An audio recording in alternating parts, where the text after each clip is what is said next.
오늘도 값없이 베풀으신 하나님의 끝없는 은혜를 누리며 승리하는 꿈미래 모든 분들이 되기를 소망합니다.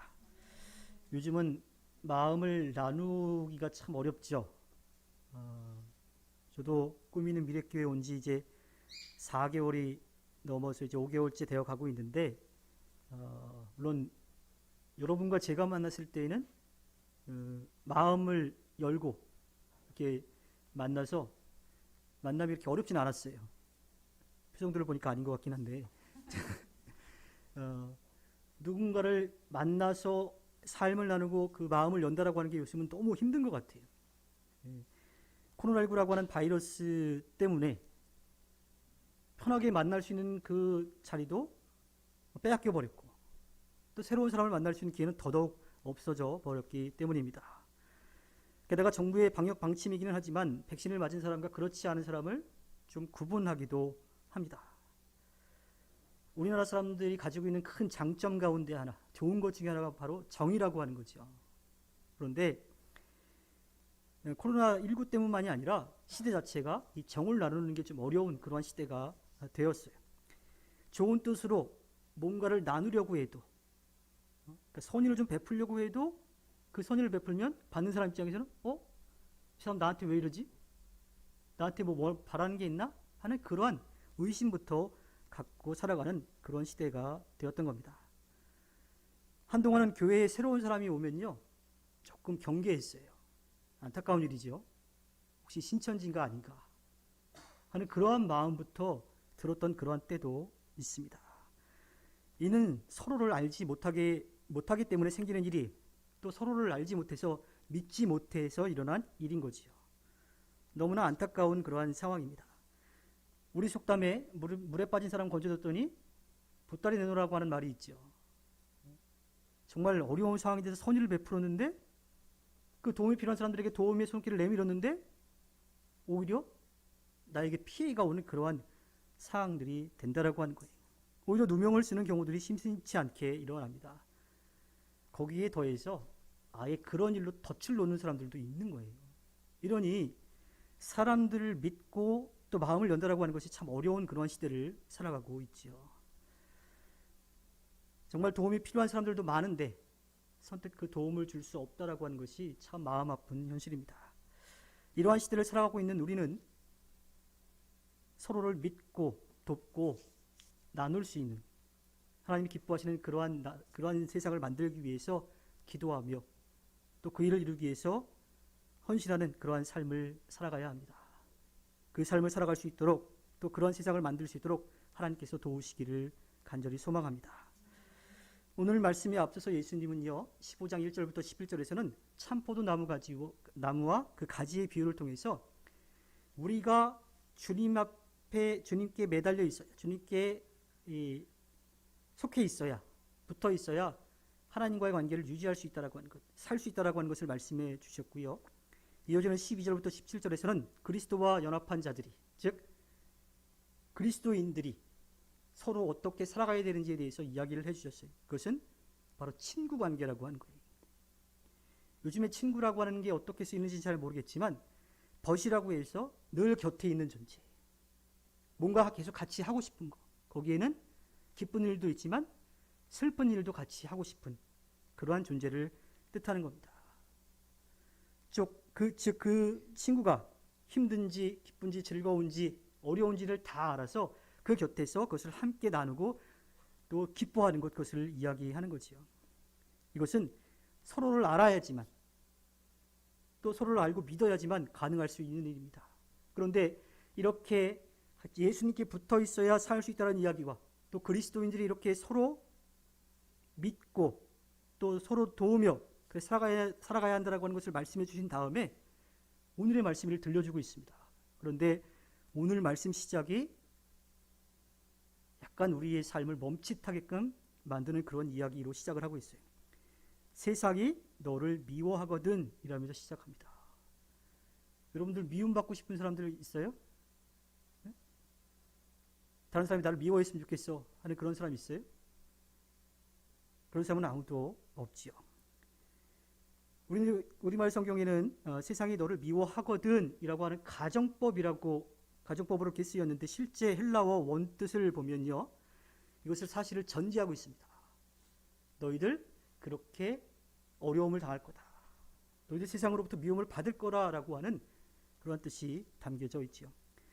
그런데 여기서 말하는 세상은요. 하나님께서 우리들에게 허락해 주신 우리의 이웃들, 가정 이웃들, 또 삶의 자리, 모든 사회 이런 것을 의미하기보다는 요한복음 1장 5절에 나오는 것처럼 그 빛이 어둠 속에 비치니 어둠이 그 빛을 이기지 못하였다라고 이야기를 하는 것처럼 하나님으로부터 떠나 있는 어둠을 이야기하는 거예요. 바로 요한복음이 이야기하는 세상은 어둠의 영이 지배하는 곳인 거지요. 즉 하나님으로부터 멀어져서 어두워진 세상, 그 죄를 뜻하는 겁니다. 하나님으로부터 멀어진 사람들은요, 우상을 찾아 떠납니다. 우상이 어떤 거예요? 이 세상에서 나에게 필요한 걸 얻기 위해서 매달리는 존재. 그러나 실제로는 아무것도 할 수 없는 그러한 존재인 거죠. 그들을 찾아 떠난 사람들이에요. 그들은 이 세상에서 잠깐 누리고 말 것을 얻으려고 남의 것도 서슴지 않고 빼앗는 그러한 사람들인 겁니다. 그런 사람들로부터, 그런 세상으로부터 우리가 미움을 받을 거라고 이야기를 해요. 사람들의 욕망은요, 아주 배타적이어서요, 내 거 아니면 안 된다라고 하는 것, 또 나만 얻으면 된다라고 하는 마음이 있어요. 그러니 다른 사람에게 마음을 내어줄 여유가 없는 거예요. 사랑할 수 있는 여유가 없는 거죠.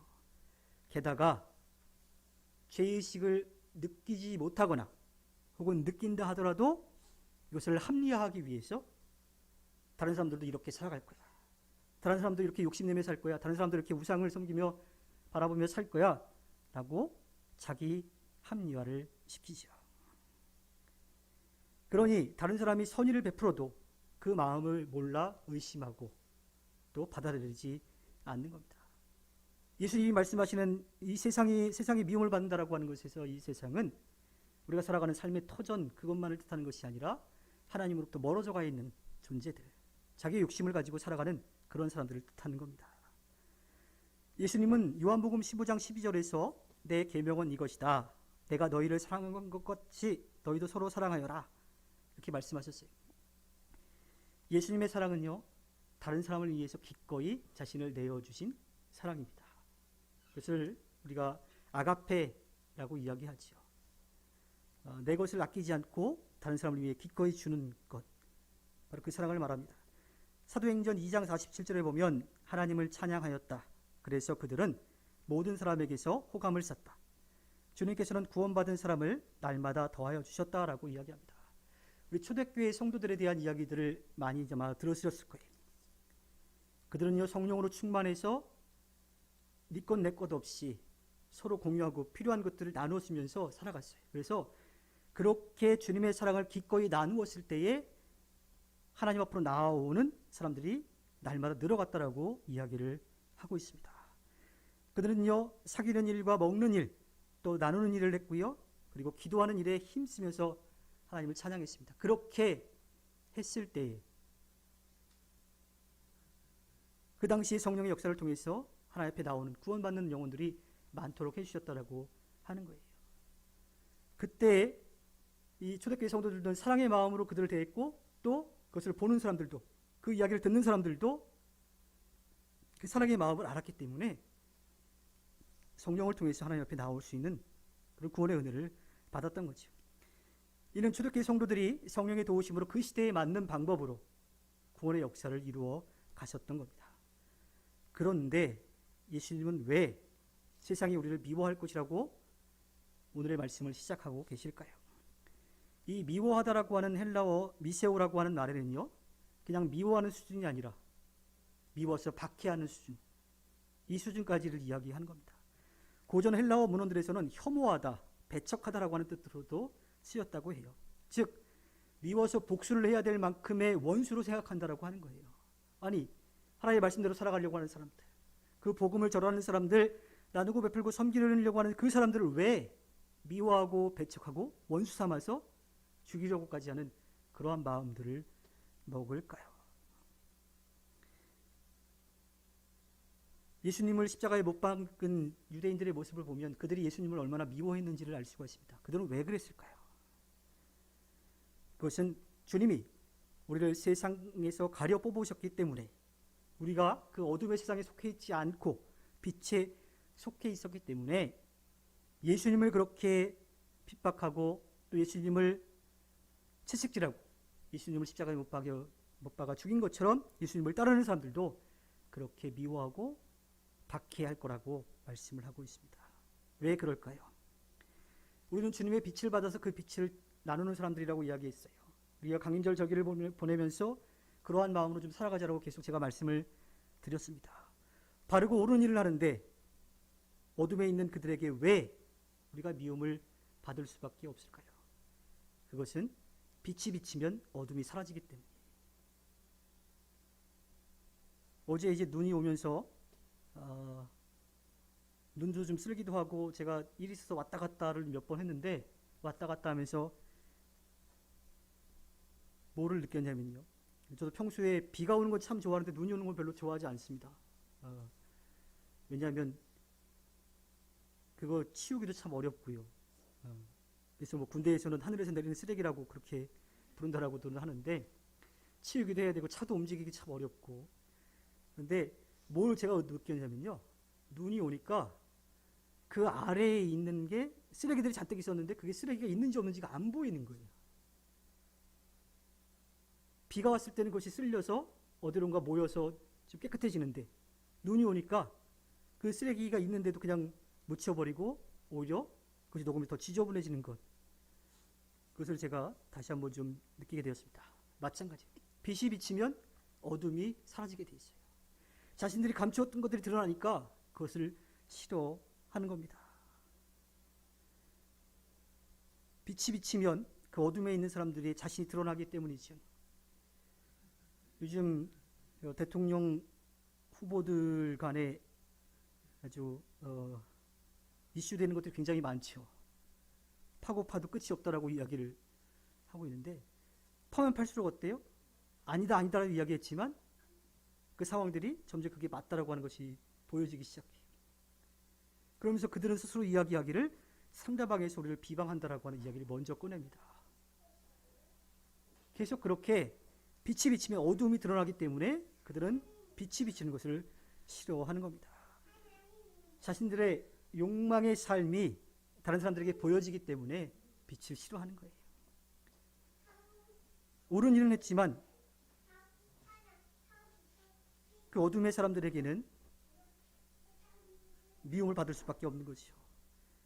양심선언으로 내부 고발을 하는 사람들을 보면 좀 더 쉽게 우리가 알 수 있을 겁니다. 바른 일을 했는데 오히려 그 사회에서는 버림받을 수밖에 없는, 그로 인해서 오는 피해들이 되게 많은 거지요.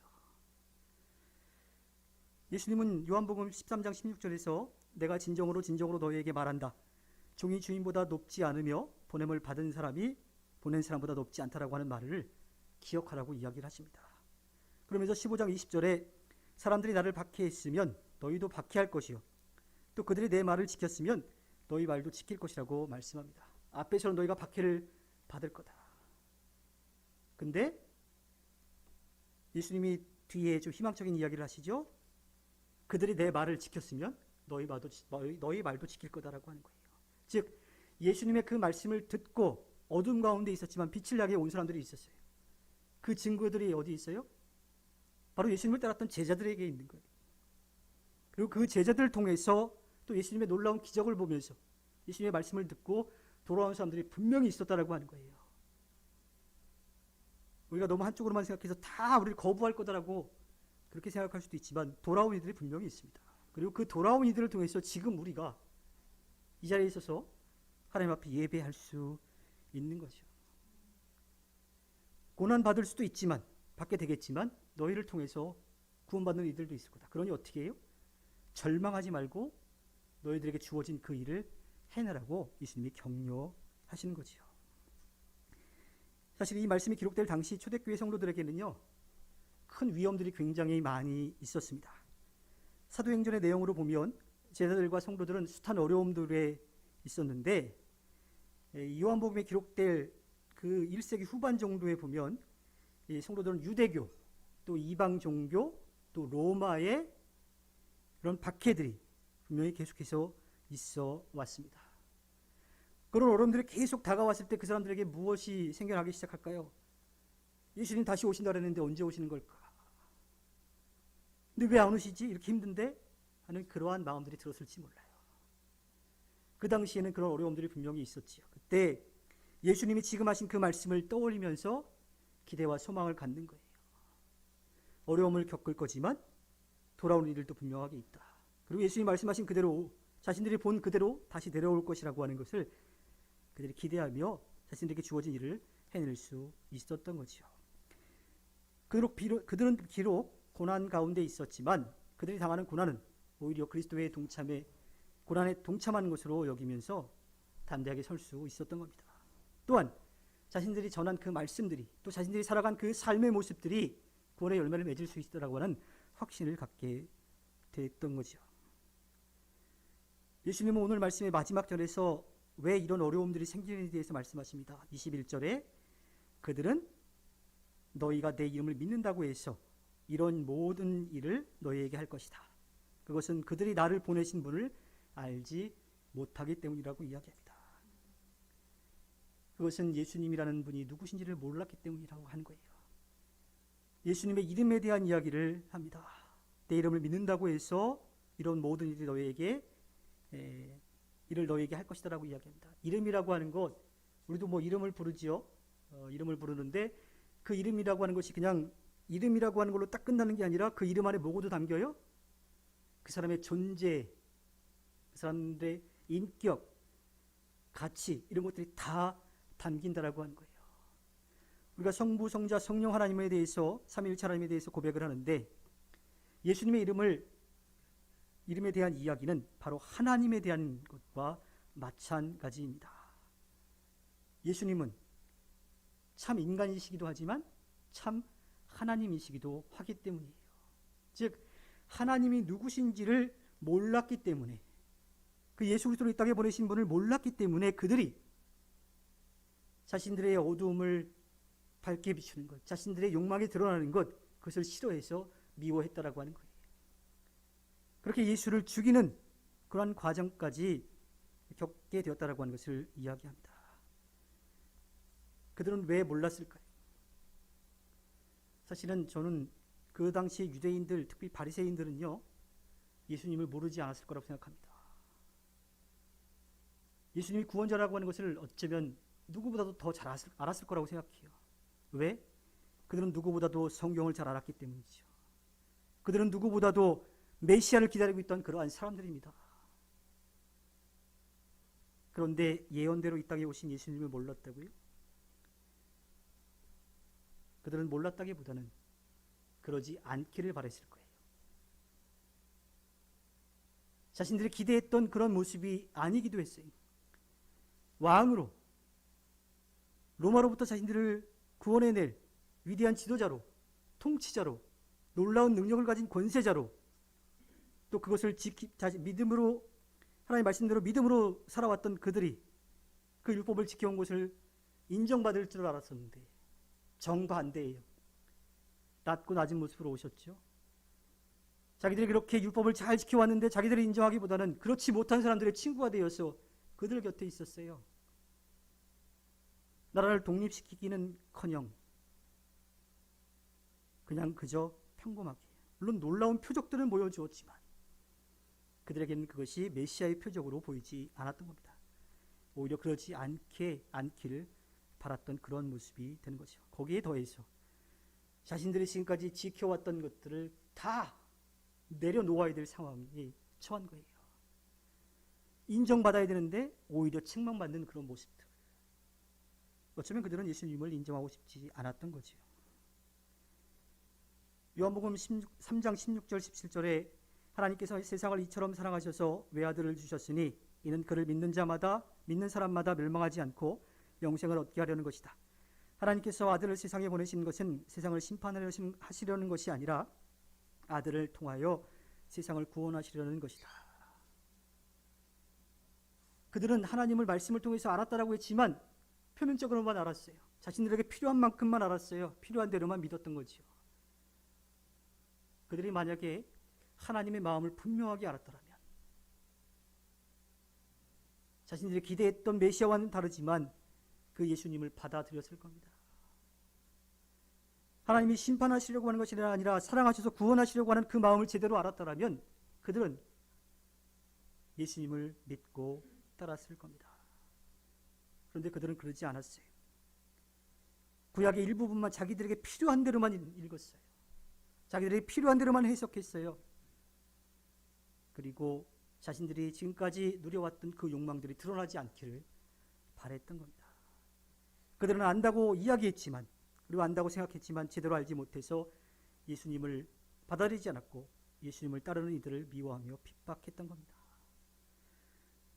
우리는 알 때 제대로 알아야 돼요. 그냥 믿음 생활을 하는 것 자체가 고난받는 게 그게 축복이라고 생각하는 분들도 있어요. 어려움을 겪는 그 자체가 그냥 축복이라고 생각하는 그런 분들도 있습니다.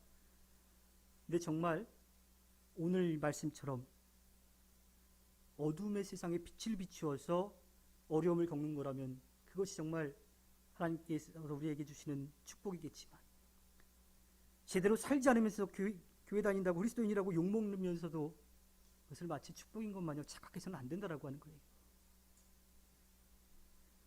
세상이라는 말은 우리의 이웃과 삶의 터전만으로 생각한다면 우리는 잘못 알고 있는 겁니다. 요즘 교회가 좋지 않은 일에 많이 거론되고 있어요. 교회가 하나님의 뜻대로 살아서 어둠 가운데 빛을 비춰서 욕을 먹는 게 아니에요. 오히려 더 어둠을 만들고 있어서 욕을 먹고 있는 거죠. 옳지 못하기 때문에 욕을 먹는 거예요. 우리의 이웃이, 우리의 삶의 터전이 우리를 미워하는 것을 그냥 당연하게 여기는 것이 아니라 죄로 어두워진 세상에 주님의 빛으로 어둠을 밝히려고 하는 우리, 그 모습 때문에 우리가 어려움을 겪는 것을 기뻐하며 감사해야 되는 거예요.